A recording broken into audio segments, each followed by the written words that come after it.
friends, and welcome to episode 47 of Did You Bring the Hummus podcast. I'm Kimberly, your host, and I'm super excited to be here with you today. Did You Bring the Hummus is a podcast to help you go vegan. This season, I'm sharing new episodes every Monday discussing all things vegan. Most importantly, we'll talk about how to embrace this meaningful decision with fervor and fun. Episodes post every Monday on your favorite podcast app. Before we get started, I have one very important question for you. Did you bring the hummus? Did you know that I offer one-on-one coaching? If you've found inspiration in these episodes, but want more accountability or help guiding you through exploring a vegan lifestyle, check out my website for more information. In the last few episodes, I've given you quick challenges to bring more vegan items and vegan thinking into your life. How's that going? Last week, I asked a pretty big question. Have you thought about your why for going vegan? If so, what's coming up for you? If not, why not? If you're still not clear on how going vegan can change your life and the lives of so many others, check out the Vegan Voyage on my website. This is a 12-week one-on-one coaching program that gets you fully into the vegan lifestyle in only 3 months. What took me years to uncover and learn, I will teach you in just 90 days. Be sure to book a discovery call with me before signing up so you can be certain you have all of the information that you need. There's a good chance that you'll find additional inspiration in this episode. So take a listen and stop by my website after. Today, I am joined by the incredible Chef Adam Sobel, creator of Snail, the food truck phenomenon that took New York, New Jersey, and the world by storm from 2010 to 2020. Before Adam knew it, the Snail had received a cult-like status, with people anxiously awaiting the location update on Twitter, then standing in line around a New York City block to get a signature sandwich and, of course, donuts. By 2014, Snail was the #1 highest rated place of any kind to eat in New York City, and the #4 highest ranked restaurant in the entire USA on Yelp.com. After closing the food truck and restaurants in 2020, Adam began offering online classes and has expanded that to a membership. You can still get one-off classes too, and has begun sharing recipes on his blog.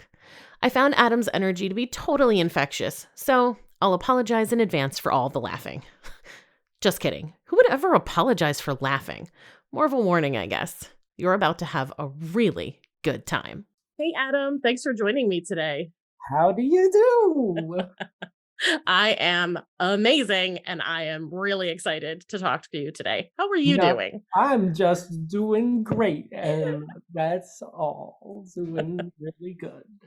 Good stuff. Enjoying a little bit of yerba mate. That's true. That's basically like 85% of the material of my body is just like years of yerba mate that have built up over time. It's that good, huh? Yes, it Yeah. is that good to me. But you gotta, it's one of those things. People love it or hate it, and yeah. I really love it. I feel that way about matcha. Like I just mentioned before we hit record that my husband started drinking matcha. And when I first smelled it, I was like, oh, it smells like grass. Like, why would anyone want to drink this? And then I tasted it and I was like, this is amazing. It also kind of tastes like grass, but I like it. Yeah, it's one of those things that also, like, when it's good, it's really good. Mm-hmm. They have that like ceremonial grade matcha. Yeah. That's the really nice stuff. And then there's that like Amazon matcha that you could just like use for coloring, and it does just taste like a dried up old sofa or something. So yeah, you get what you pay for in the matcha world. For sure. Yeah. So I like to start every conversation with a new guest talking about your vegan journey. So tell us how it all came to be. Cool. So I've been now vegan for 21 years, and that all started when I met this really cute girl, Joey, who I started dating like towards the end of high school. And she was the first vegan person I ever got real close with. And I very much admired her like ethics and like the reasoning behind it. I didn't really ever thought about any of that stuff because I was just like a dirtbag from New York City. Um, And I really appreciated it, but I was also really like, oh, this would be such a huge infringement on my personal freedom to to prevent myself from killing and eating the dead bodies of others. So for like a year or something, I was just like highly supportive of her, but like was being a jerk and didn't make that decision myself because this was like a little while ago, like prior to the year 2000, when vegan food was still like in the dark ages. Hmm. She pretty much just ate French fries and like canned soup. And Yeah. I was like, man, I really like this girl. I've got to put some effort into learning how to make some yummy food for this girl, you know? And that's actually really what made me start cooking even professionally. Like I was just messing around with whatever I could find in cookbooks. And then when an opportunity came up for me to work in a restaurant, I was like, oh, this will be a great opportunity to get better at making this nice girl vegan food. Working in that first restaurant I worked at, which was not vegan or even vegetarian remotely, like I kept finding myself standing up for people who would come into the restaurant and order, like try to modify something to be Hmm. vegetarian or vegan, and the other cooks would really scoff and stuff about it. And I kept on being like, no, it's a nice thing. They're like trying to not cause unnecessary harm. And finally, one of the other cooks was like, "Man, Adam, if this matters to you so much, like, why aren't you vegan or vegetarian?" Oh. I was like, "Ooh, that's a good point." So I became vegetarian then, and then um, we ended up having a child like about a year later, me and Joey. I was I was like 19 when our daughter was born. And something just hit me on that day. Like I knew we really wanted to raise our daughter vegan, particularly, just to have like a higher degree of compassion for Hmm. others that she'd be raised with. And we were having a home birth and it was a really long labor and something just like clicked where I was thinking about how important for our child breastfeeding would be, Mm. both like physically and emotionally and spiritually. And I felt like, recognizing how sacred that is for our own child, for me to in some way interfere in that relationship between um, a mother and child of another species just felt so hypocritical. Mm. And so on that day that my daughter was born, I chose to become totally vegan and Mm. never turn back. That is so beautiful. Yeah, it's nice. I've had guests on who are mothers, and they've talked about that moment when they held their baby and they thought about what it would be like if someone came and stole their baby, Hmm. or, to have their milk and then put them through a process of being, essentially tortured to provide, sustenance, using air quotes, for others, and how horrific it was. But I've never heard a dad have that experience. Aw. Yeah, I Yeah. don't know. Something about parenthood, I think, like really, at least for me, like forces me to think about how others think about their children and their parents and yeah, I think it can be really powerful. Though there's tons of people who become parents and somehow don't go vegan, so I don't Right. know what's wrong with them. Exactly. But that's I don't know the answer. Me neither. But it's nice to know that people can make that connection without being prompted by like a personal experience, right? It, we don't always have to see the graphic stuff, although for some people that's the only way to get them Yeah, to do it. I can't do it. Yeah. Actually, somebody like sent me something like that a day or two ago, talking about violence, and I was like, man, like there's another level of violence, which is that you made me just look at that. It's so vulgar, and I can't. It's like real upsetting to me. Mhm. See Yeah. that. I mean, and I guess like maybe part of being vegan is like you don't have to see that. If you're not being vegan, maybe you should see it. But Right. if you're not causing that to occur, like maybe it gives you a pass on having to look at that type of stuff. Yeah, I like that. Someone like a year ago sent me the video of Reagan Russell when she was run over by the truck Mm. at the Toronto Pig Save, and there was no warning. It was just a video, and the cat she had written a message that said, I thought you should see this. And then I put it on, and there was like screaming immediately, and I was like, why? I actually messaged her back and I said, is this some kind of sick joke? Why would you You send know, this to me? it's kind of a strange anomaly, and different strokes for different folks. Like whatever you want to do that makes you happy, go for it. But I definitely know like a good handful of people who are involved in like the animal rights activism scene who really ingest a lot of that Hmm. material, and it's really like depressing for them. Yeah. Like I I'd rather like go vegan and then like focus on positive stuff about helping other people go vegan. Like Yeah. I don't need to watch like snuff films of animals getting tested Exactly. on or something. That's Yeah. not a good use of my time. I'd rather be like writing a recipe or something. Yeah. Yeah. And you definitely, I know from personal experience, you definitely bring happiness to people with your food. Well, yeah. I know I can think of quite a few times where I stood online in front of the cinnamon snail truck and waited for my beast mode burger and some donuts. And so and plenty of friends of mine have done that as well. And I mentioned to a friend of mine that I'd be talking to you today, and she was like, I used to stalk that guy in Hoboken. She's like, I needed his food.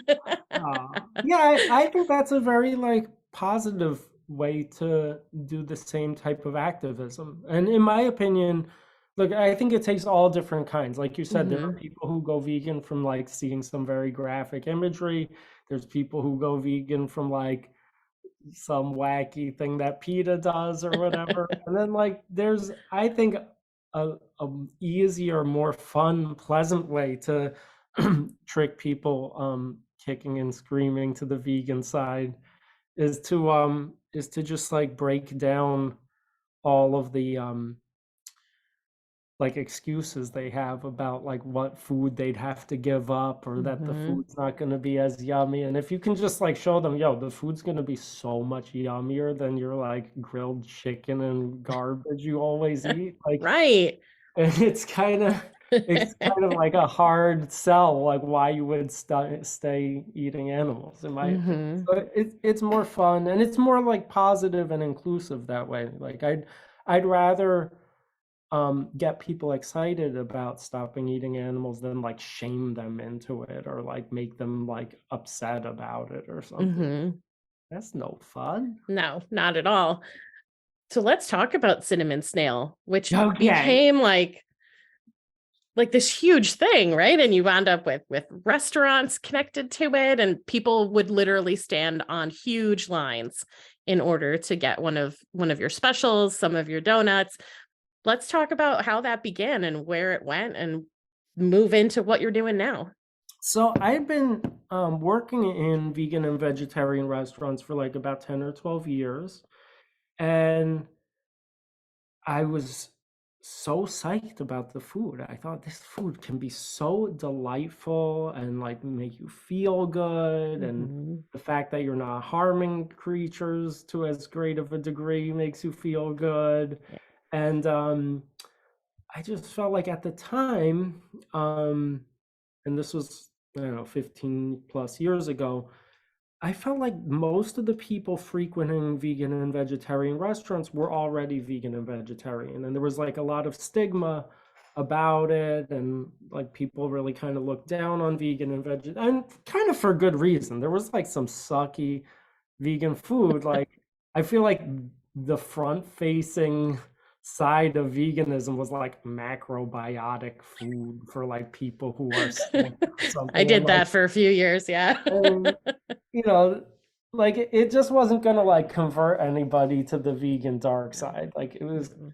kind of bland, like health food store fare and like TVP fake tuna salad sandwiches in a wrapper, kind of like terrible. And I was just like, man, I want to make vegan food that's like brought out onto the street where people who would never be caught dead going into a vegan restaurant would just see like this crazy, delicious looking case full of pastries and like hopefully a line of people stretching down the block and a menu that was like not stereotypically vegan, meaning neither was it going to be like super granola-y hippie health food store fare, and it was also not going to be like all like Maywa fake drumsticks with a dowel in the middle, deep fried and dipped in Frank's Red Hot sauce. Yeah. Like it was going to be neither of those two extremes of the like cliche vegan food that was existing at that time.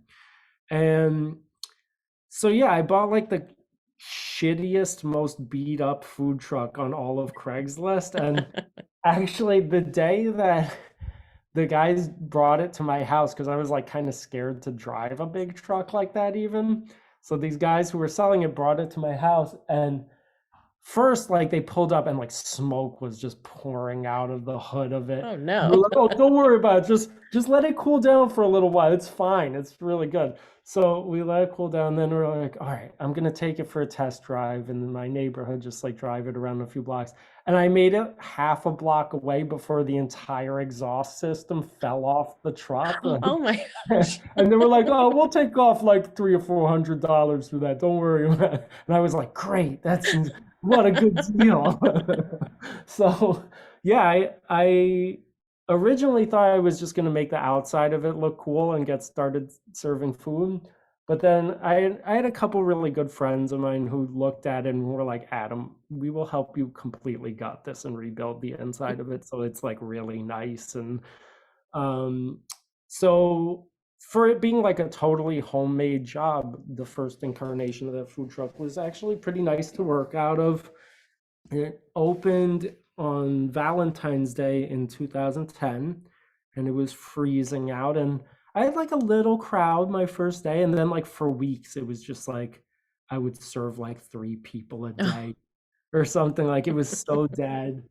Like after like the first week, I had to like let go of the person who I had hired to like help Oh. me work the truck, and it was just me. Like every day, I would get up at like midnight or 2 a.m. and like make all the donuts and drive the truck up to Hoboken and like cook and serve people all day and then bring it home and like clean the truck by myself and restock it with stuff. And it was really, I would say it was really exhausting, but I was like really psyched. Like I Mm. was so happy to be doing my own thing and being able to create whatever kind of food I wanted. And after after like half a year, it started really picking up nicely, and by that, like it just kind of grew from there. At year two, I had like a few part-time employees, and then we built out like a kitchen near us to do catering from with it. And yeah, it grew and grew. Then we had like a couple food trucks and a couple restaurants, and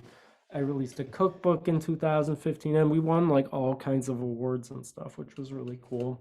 I kind of think like in some ways I got really lucky with the timing of it, because at that time like the food truck kind of fad was just like erupting, and we got Mm. to like ride the wave of it right at the right time. And Mm. I kind of feel like people at that time at least had such low expectations of the kind of food you would get from a food truck that like if you served good food, it would like blow people's minds. So if you served like great food, it was like really newsworthy for some reason.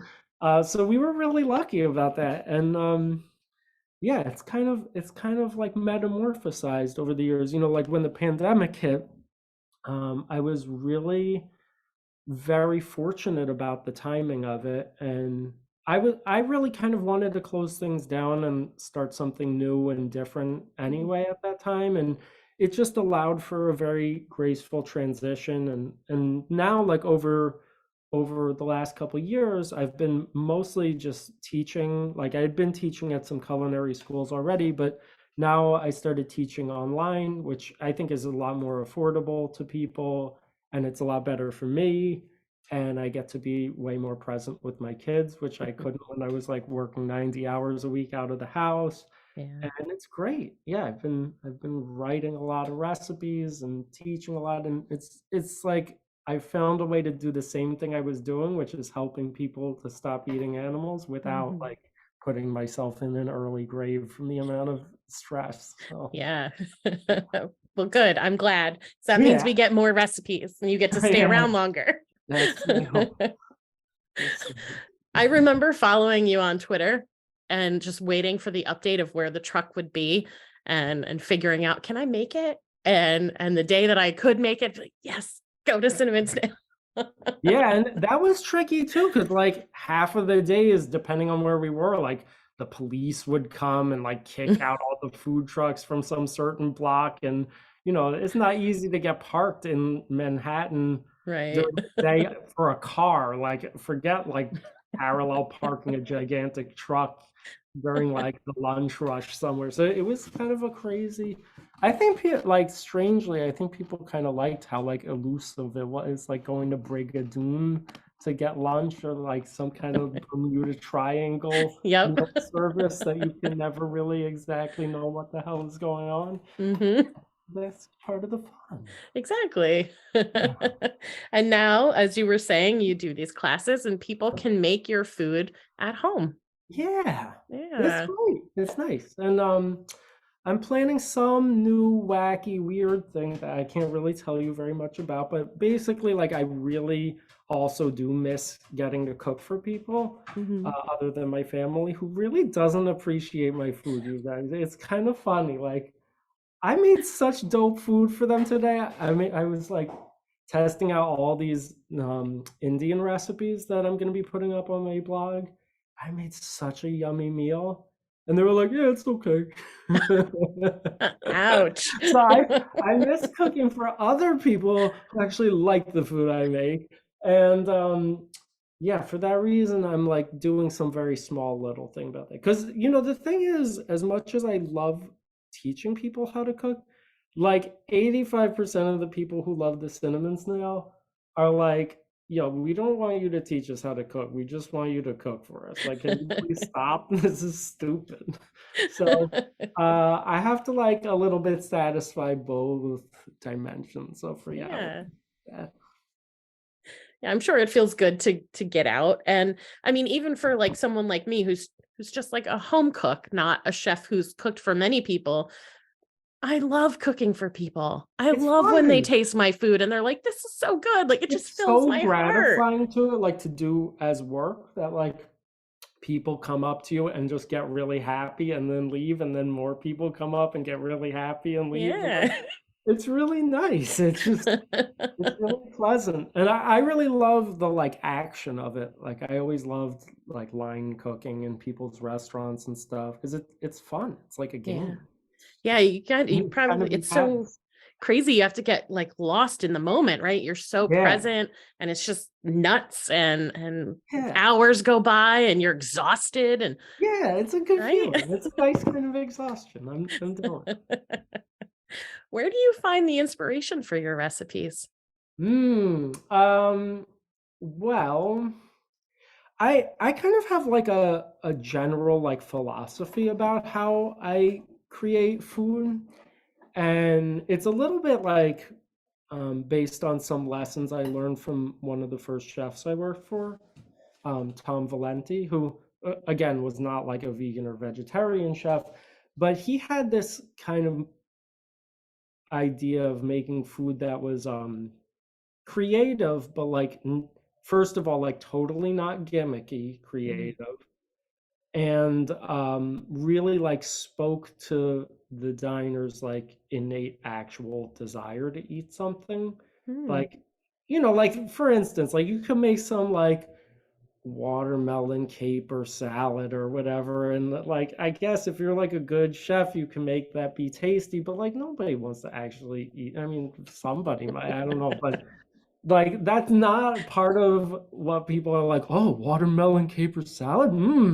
I want to do that. Like So I like to create food that I really think people will like actually really want to eat. Hmm.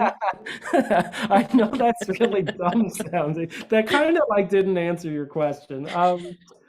I guess I do a lot of traveling and I try a lot of food from all over the world. And I don't try to like recreate it in an authentic way or really appropriate it, but there are certain like cooking techniques and ingredients I get turned on to in traveling that I think are really underutilized generally Mm. in like vegan cuisine in the West. And so yeah, that I guess between like just keeping a really open mind and learning constantly and trying to make food that's very approachable, especially for people who don't necessarily give a shit about vegan food. Like because I cater a lot, especially, I cook at a lot of weddings and things like that, where maybe only the bride and groom are vegan, and you Mm. really want to make all their guests be like, wow, vegan food can be like this. That's awesome. Yeah. Right? So my mindset about that is like, how can I make this food really yummy and not weird? Like, how can I Mm. make it be like not something where people are like, what is this fake steak you're making me eat or whatever? Like, I want it to be like things that are just naturally delicious and not trying to pretend they're something else. Like, they're just genuinely yummy because that's how they are. Yeah. So yeah, that was a very convoluted way of saying, yeah, I have no idea how I make a vegan. Sorry. Got it. Yeah. My favorite thing about the recipes of yours that I have made is, especially the new ones that are up on your blog, Mhm. is that there's a story, but it's not the, like, you go on different blogs, recipe blogs, and there's always like, I spent Saturday with my kid and blah, blah, and it's like, I don't give a shit, just give me the food. But you're You're so mean. You're the meanest I'm lady. Just everybody here needs to know Kimberly doesn't give a damn about your kids. That's that's it's part of her what do you call it? The like subtext of your podcast. It's like, right. yeah, things Kimberly become a cares bit. about Your hummus. kids are stupid. I only care about your hummus That's recipe. right. but so in those recipe blogs, what I do is I'll click jump to recipe because I'm not reading the story. But your blog, you tell us about the food. There's like a history, or there's some like lesson that we're learning about the food. And then the detail in how to make it is so good Well, thanks. that, like, you can't get lost in the recipe. If you read it, you're going to make it and it's going to come out amazing. At least that's Okay, been my yeah. I mean, experience so that's my far. goal, and I write that way because I'm really genuinely interested in like understanding food on a more fundamental level, like Mm, either where certain ingredients come from or like where a recipe like evolved through a culture. And I just think that's like if we're aware of that stuff, we can make the food better, yeah. and it's like fun to understand the ingredients on a more like on a deeper level. I appreciate like food writers who write that way. So Yeah. It's super, super helpful. yay. Um, yeah.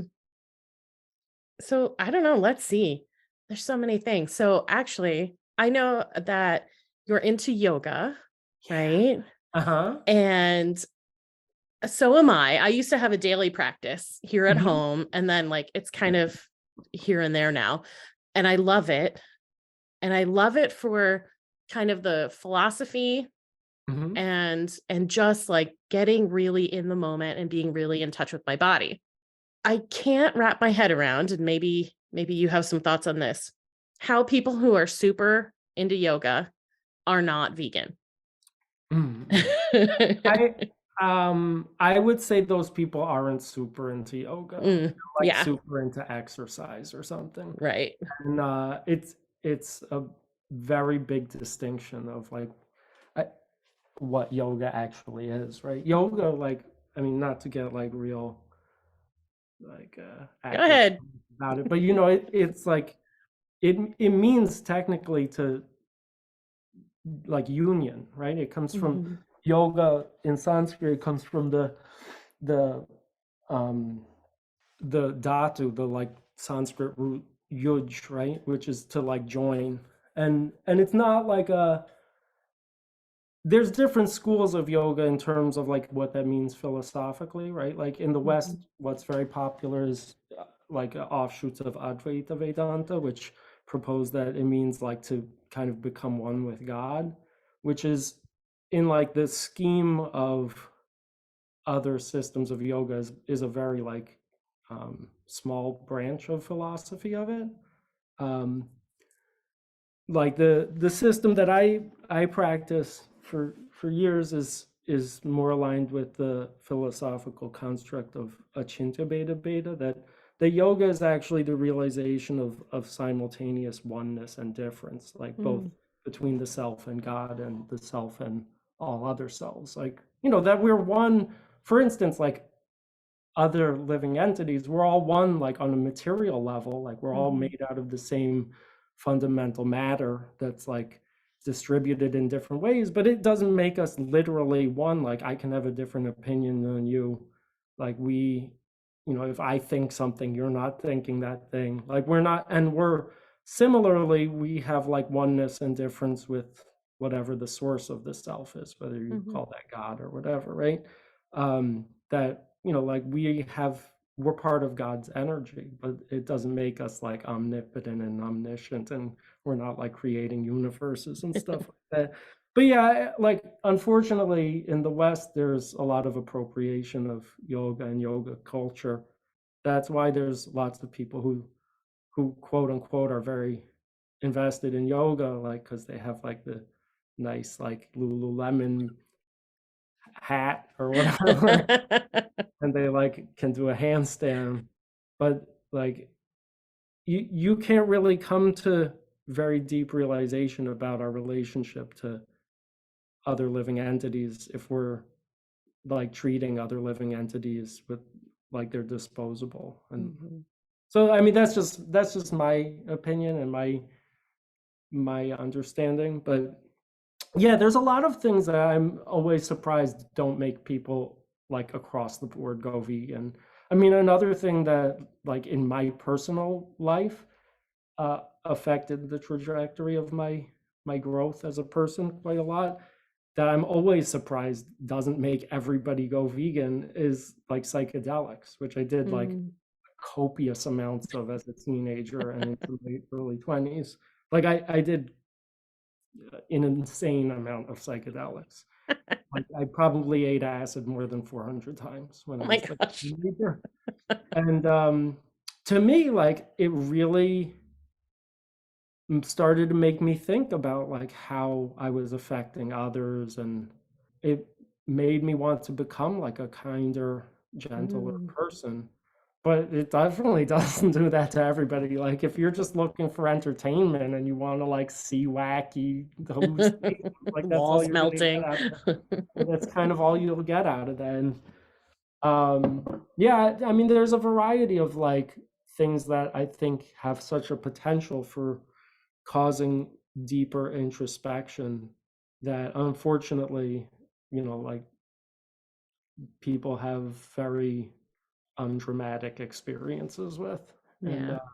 yeah, like yoga absolutely should be that. But I mean, unfortunately, in the West, there's really like a very poor representation of what yoga is here in Mm. the US. And I mean, here it's almost exclusively just taught as like the asanas, just like physical exercise, and with like some like new age gift shop pseudo spirituality like smeared onto it. Like Mhm.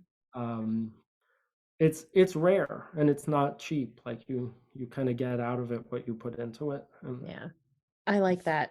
So you mentioned before we started recording about all the rescues that are currently with you. oh Let's yeah. talk about your rescue process and everything you're involved in there? So we've simmered down with it a little bit over the years. We were sub-licensees of a wildlife rehabber for years, and we still technically are. We're just not as active. Like we used Mhm. to always have like a revolving door of adorable baby raccoons and squirrels and possums that like either the mom got killed and the babies were abandoned or what different situations like that where like we'd have to nurse little baby critters to the point they're able to be weaned off of being fed by a syringe or whatever and then released back into the wild. So we were always involved in that. And I guess we also do like a lot of fostering and stuff. And for a while, my wife was really involved in like sugar glider Aw. rescue stuff because in the South they're sold as like impulse buy items at Mhm. kiosks and malls, and they have like Oh.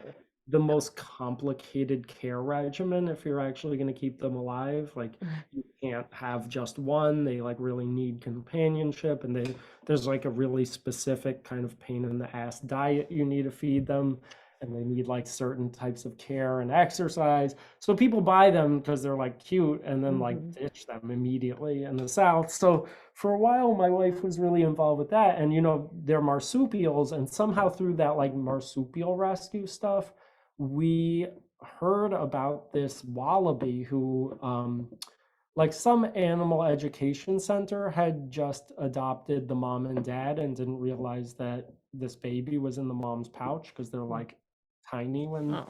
they're in the pouch and they didn't have room for it. Like they're actually, they're raised domestically in the United States because they're oftentimes sold as kangaroo meat.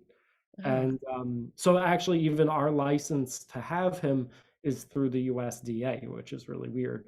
Yeah. But yeah, so we have this Wallaby Doyle. He's been living with us like 8 years, and he is really like I super don't want anybody to listen to this interview and be like, I should have a Wallaby too. Let's go order one.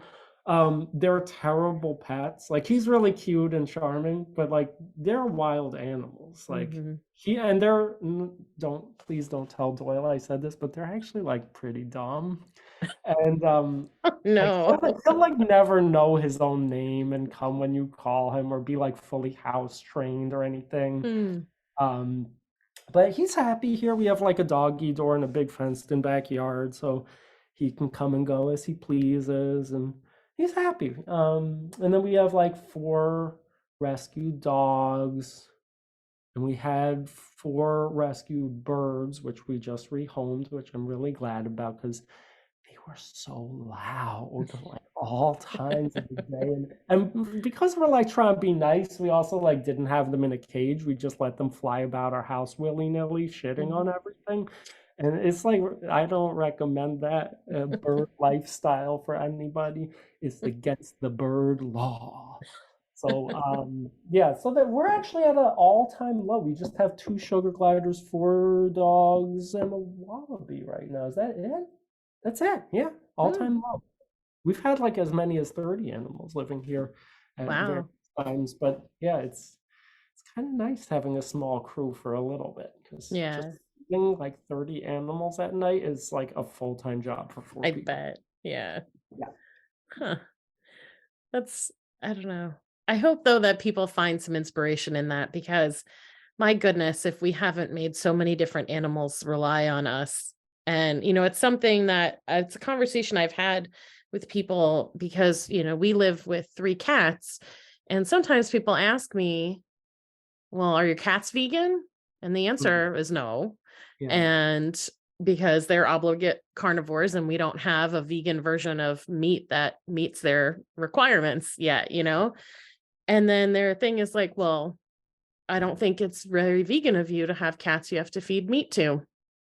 And look, I don't like it, but we have made these animals domesticated and then people are irresponsible. The three that live here now showed up on our back porch. Yeah, Somebody yeah. was That's letting see, their that's cat the out. important distinction though. Like when you're rescuing animals rather than like basically buying them from a Mhm. store and promoting the like breeding of them and like Yeah. production of them, you're taking care of living creatures that are already in Mm-hmm. existence. You're not like causing their creation. But yeah, it is a very difficult ethical question Yeah. about having animals that do rely on eating other animals. Mm-hmm. And like now you're getting some like factory farmed meat byproducts for your cat. And yeah, Yeah. it's really difficult. All our dogs are vegan, our wallaby is vegan, but our sugar gliders, and again, they're rescues, but they're not totally vegan because they just can't survive that way. Mm-hmm. But yeah, like our dogs, I cook them like a big ass pot of lentils and split peas and brown rice and all the veggie scraps. Because yeah, dogs are, despite like people thinking they're like descendants of wolves or whatever, like they're not.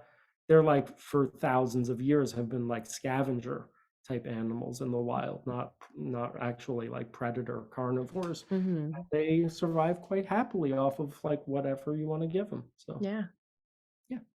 So speaking of those who live with us, you mentioned that you have kids. Yeah. And so you have this little vegan family that you and Joey have raised, Yeah, right? yeah, yeah. Our older How daughter is now 21 and she's still vegan. And yeah, it's nice. Yeah.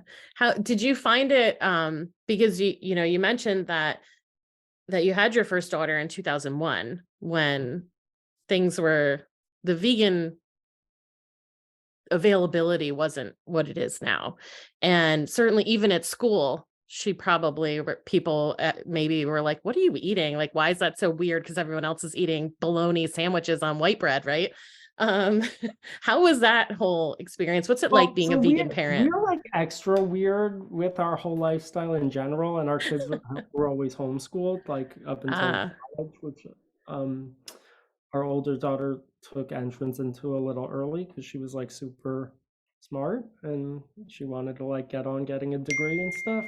Um, but still she like went to ballet and socialized with other kids. mhm, And I think both of our kids were raised with, not like propaganda, but a genuine understanding of like why we are trying to not cause violence to animals. And so they've been very confident in, like themselves about that. I think they recognize it's nothing weird with them. It's like something weird with mainstream society that like they can't get these like basic principles of being nice under control. So yeah, I mean, it's a tough world though for like young people growing up now in general, like to be empowered and confident in themselves. And I mean, I guess part of what maybe made our kids' lives a little bit easier is like we didn't like let them have this, like even my younger daughter who's going to be turning 14 in a week, like she still doesn't have her own cell phone or like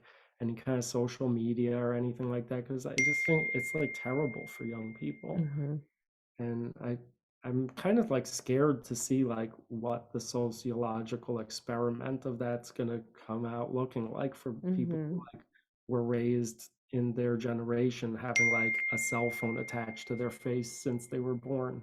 Yeah. But yeah, I don't know. That was just like one of our many outlandish parenting choices, and I think it's been fun though. I guess both of our kids like kind of want to like rebel against how radical we raised them to some degree, and like they do that by like listening to like lame pop music and stuff like that. And if that's like the most they're gonna do to rebel about anything, I can live with that. Yeah. Oh, that's really fun. I love that. I have a nephew who's 8. My brother and his family are not vegan, but I too wonder, like, what is life going to be like? Because like people our age, we at least had our childhood where we didn't have all the technology and the exposure the way the kids do now. And I fear for it for sure.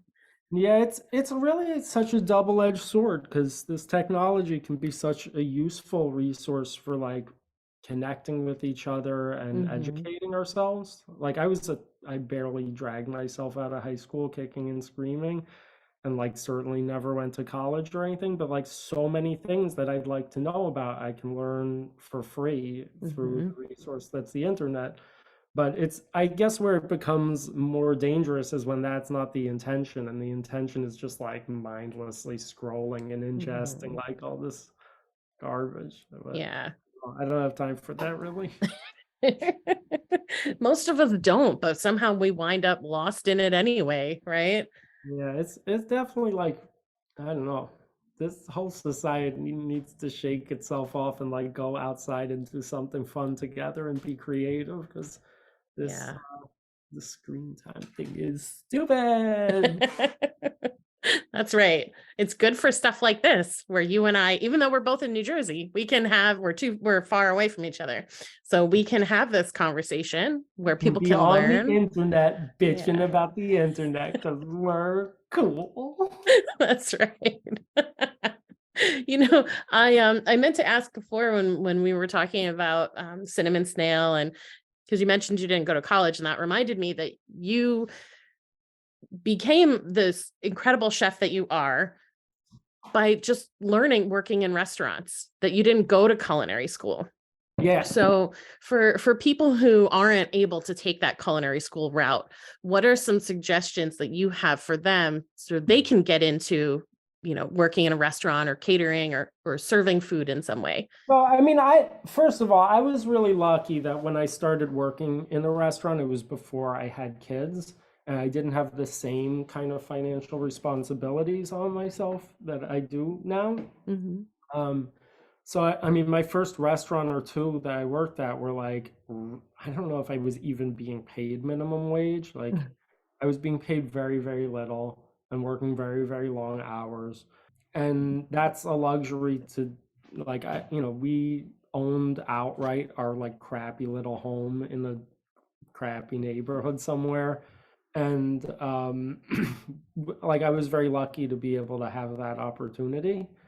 If you have like a family and a car payment and stuff like that, that's a little harder to like take that as an Hmm. investment in yourself. But I mean, I think like as far as working in restaurants and learning through direct experience, the biggest asset is to be really, really open-minded and really humble. Like I continue to learn from like everybody who I see cooking all the time, Hmm.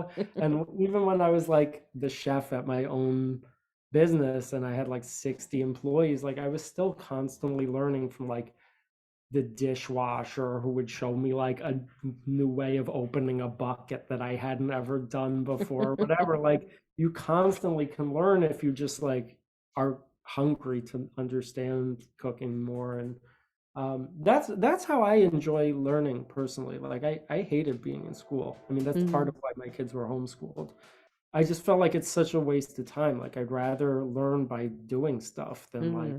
out of a book. And like it felt really like useless. Like, well, I'm gonna like take the time to give you all these math answers that you already have in the answer book. It's like the only thing that made me want to learn math is like when I started doing, before I had the my food business, I was like producing electronic music. And yeah, like I really wanted to make super ridiculous chunky bass lines and like music that would make people dance their asses off. And that was like worth understanding like psychoacoustics and like the physics of sound and like Hmm. programming all this stuff and like understanding harmonics. And like it gave like a practical application for that knowledge that was otherwise like really mundane and boring to think about like in a vacuum. Same like with going to culinary school. Like, well, I'm gonna like make this food not for somebody to eat or whatever. Like, I, I'd rather learn by doing it. And Hmm. yeah, so I think just keeping a real open mind is the key. That's the Yeah. key. Okay. I'll just throw this out there that the classes that you're offering, like I believe you have a membership now and people can kind of interact with you and learn from you that way. Do you want to tell us a little more Yeah, about I feel that? so good. I like suck about even bringing up any of this stuff. Yeah, so I teach cooking classes every month, like usually one or two. I always have like a paid class, and then like some months I'll have like either a free or donation based class. And then I also have people who like subscribe to my classes at like a discounted rate, which is to me, it's like such a good value. Like when I used to teach in culinary schools, I remember it would be like $150 for somebody to take one of those classes. Granted, it's like hands-on in person, but these classes, like you also get like a recording of the class to watch anytime. And it's like if you do the membership thing, it's like $33 a month or something, which I think is great. And every month I do like totally different topics. Like we'll either do like a different style of vegan food, we'll do like vegan Mexican food, or we'll do like some specific method. Like I did like a, kind of deep dive into seitan making, both like vital wheat gluten style and washed flour seitan, really like helping people understand how to just make better vegan food at home.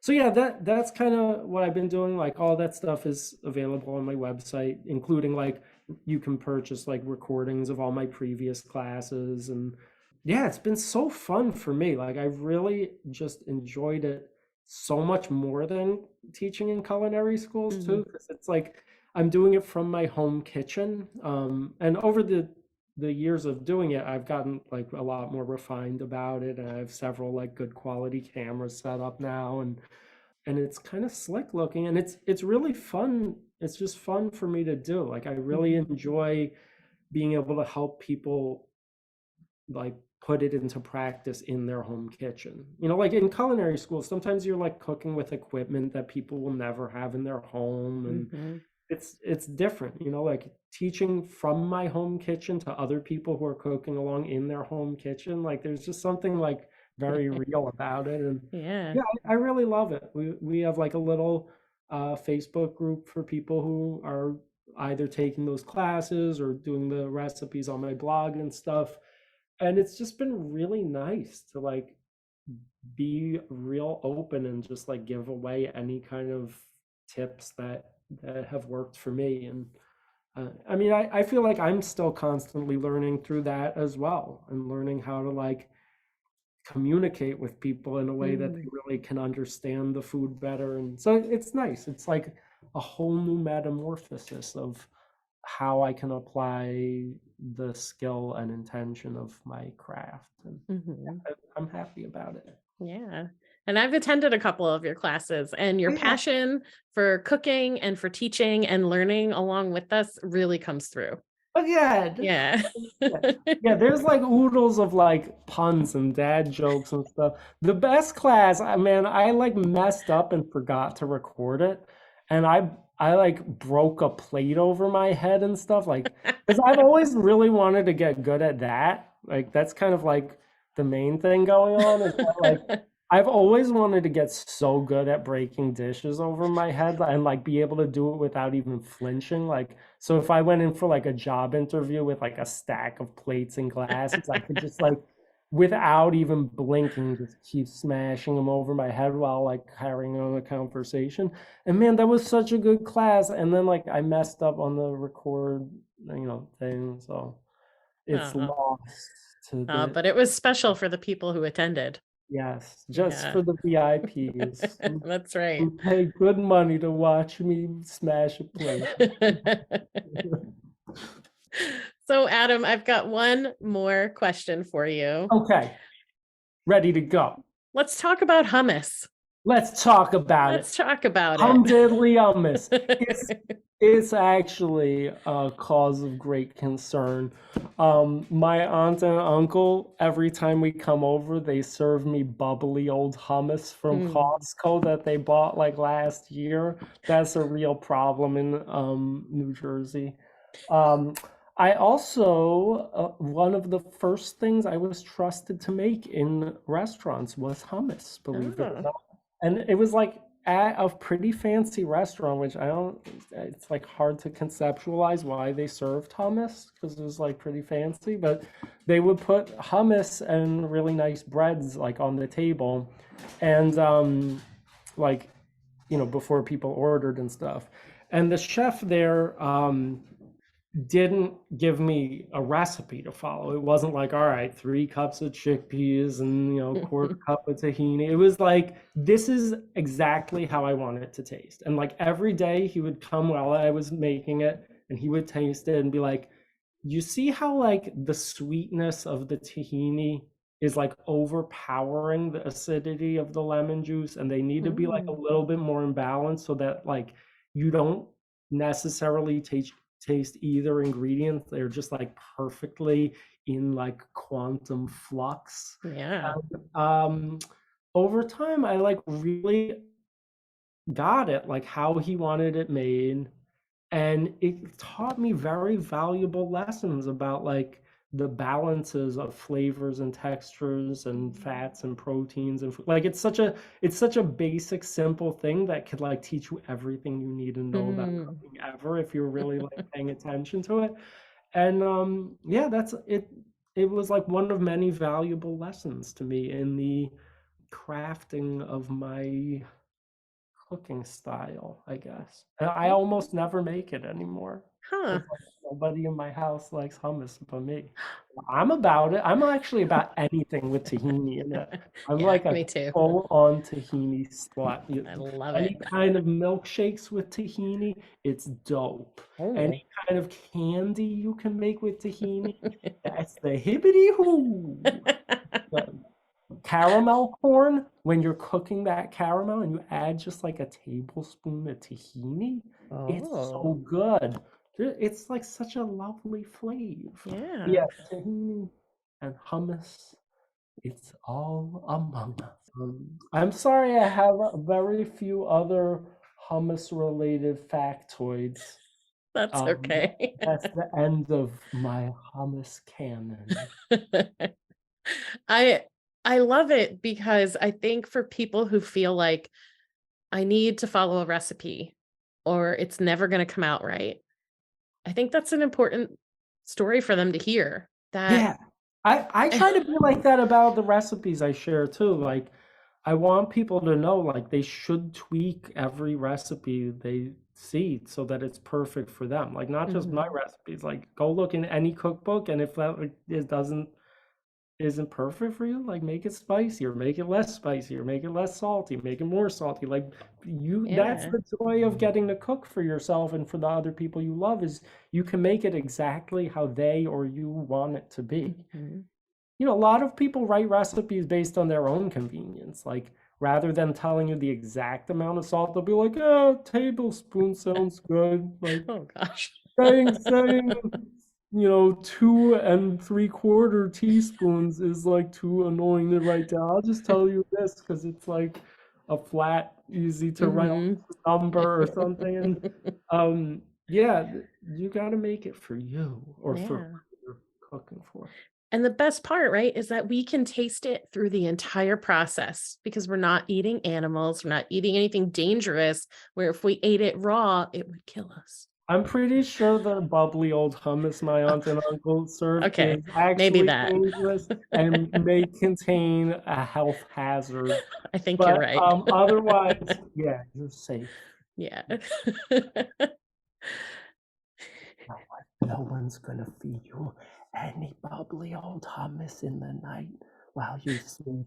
No, sometimes I do wake up in bed and my aunt and uncle are like slowly pouring like watered down bubbly old hummus through like a little straw into my open mouth as I snore, and that's like you do have to watch out sometimes. In the hummus industry, it gets dangerous. So stay on the lookout for bubbly old hummus being If poured you down your see mouth while you're something, sleeping. say something. Perfect. Adam, this has been wonderful. It's Thank you been a so bonanza. much. I wish you a healthy, happy hummus holiday, and it's been a delight and a dream come true. Thank you so much. Toodaloo! Welcome back. Was I right? Did you have a good time? Of course you did. Here are a few takeaways from today's episode. To find inspiration in your own cooking, keep an open mind, keep learning, and don't discount who you think you can and can't learn from. And make food that is approachable. As far as life goes, get outside and do something creative with someone else. To connect with Adam, view his recipes on his blog, and sign up for his membership, visit his website, cinnamonsnail.com. Follow him on Instagram at cinnamonsnail and over on Eventbrite to sign up for one-off classes. Check out Adam's cookbook, Street Vegan, Recipes and Dispatches from the Cinnamon Snail Food Truck, a cookbook. As always, all of the links will be in the show notes. I hope you found this episode helpful and inspiring. Please subscribe to the podcast so you never miss an episode. And if you're loving it, please give Did You Bring the Hummus a 5-star rating and leave a review. It's an easy way to keep supporting the show. Be sure to share these episodes with your friends. If you're finding something good here, they will too. Follow me on Facebook and Instagram at Did You Bring the Hummus, and visit my website, didyouBringTheHummus.com, for more information about me, updates on what I'm working on, new podcast episodes, and all things vegan. Finally, I would love to hear from you. What do you need help with? Is there a topic you want to hear covered on a future episode? Is there a vegan you'd like to hear interviewed on a future episode? Are you a vegan who would like to be interviewed on a future episode? DM me on Instagram or send me an email at didyouBringTheHummus@gmail.com. Thanks for listening.